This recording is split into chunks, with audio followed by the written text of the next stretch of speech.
चलो बेटा, आज हम 12th क्लास में चलते हैं हिंदी के विषय पे। उस पे क्या आता है, गद्यांश पर आधारित प्रश्नोत्तर आते हैं बेटा।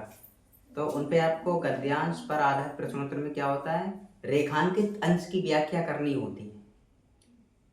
कोई भी एक लेखक का पूछ लेगा आपसे, बहुत सारे दे देगा, उसमें से किन्हीं एक लेखक के बारे में या उसके गद्यांश के बारे में आपको लिखना होगा। तो मैं बात कर रहा हूँ आज भाषा और आधुनिकता। ठीक है, प्रोफेसर जी सुंदर रेड्डी के बारे में। तो उसको ऐसी व्याख्या लिखनी पड़ेगी, क्या करना पड़ेगा, घबराने वाली बात नहीं है। ठीक है, तो चलिए हम चलते हैं। तो सबसे पहले हम उत्तर में लिखते हैं, आंसर में।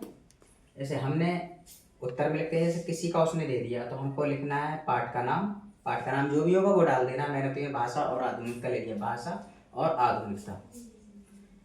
अब उसके बाद आता है बेटा लेखक का नाम, कि लेखक कौन है। तो ये आपको ब्लैक से डालना है, पाठ का नाम, और ये नीले से कर देना है, भाषा और आधुनिकता।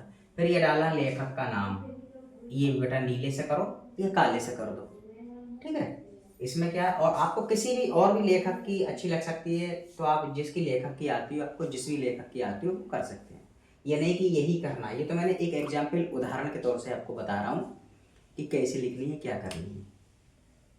तो उत्तर में हम लिखेंगे पाठ का नाम, जो भी पाठ का नाम हो वो आप यहाँ डाल देना। मैं भाषा और आधुनिकता को लेता हूँ, तो मैंने भाषा और आधुनिकता डाल रखा है यहाँ पे। फिर लेखक का नाम, कि भाषा और आधुनिकता के लेखक का नाम क्या है, तो आप जानते हैं प्रोफेसर जी सुंदर रेड्डी है। ठीक है, अब आप जो भी पाठ का नाम लिखें, उस पाठ का लेखक जो भी हो उस लेखक का यहाँ नाम डालिए।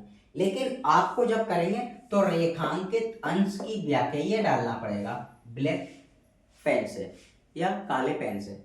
लिखने के बाद जो भी पाठ होगा वो आपको दे देगा कि इस रेखांकित अंश की व्याख्या कीजिए या इस रेखांकित अंश का उत्तर लिखिए। तो आपको वो लिखना है। अब मैं देखता हूँ भाषा और आधुनिकता, पाठ का नाम है। तो अब मैं बता रहा हूँ, 4 शब्द मैं आपको लिख के बता रहा हूँ कैसे क्या करना पड़ेंगे। अब इसमें है भाषा और आधुनिकता, तो रेखांकित अंश की व्याख्या ये आपको हेडिंग डालनी और इसके नीचे अंडरलाइन करना है, और इसके नीचे भी अंडरलाइन करना है। ठीक है, इसके नीचे अंडरलाइन करने के बाद हम लिखना स्टार्ट करते हैं, क्या, भाषा और आधुनिकता के बारे में। तो क्या है, भाषा संस्कृति का अभिन्न अंग है। ये तो आप भी जानते हैं, भाषा क्या है, भाषा संस्कृति का अभिन्न अंग है। इतनी बात समझ में आ गई। क्योंकि संस्कृति की अभिव्यक्ति का माध्यम भाषा ही है, संस्कृति की रचना और विकास। ये मैंने आपको एक सिंपल तरीका बताया है, साधारण तरीका लिखने का।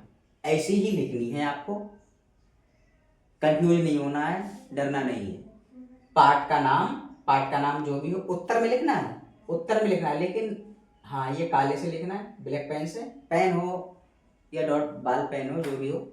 इसको पाठ का नाम लिखना, नीचे अंडरलाइन करनी है, इस आधार से ऐसे करके और ऐसे कर देना है। इसके भी नीचे अंडरलाइन करनी है और इसके भी नीचे अंडरलाइन करनी है, यहाँ ऐसे करके। अब बराबर में फिर आप लिखते चले जाओ, जिस भी लेखक की आपको आती हो, जिसके बारे में आपको जानकारी हो।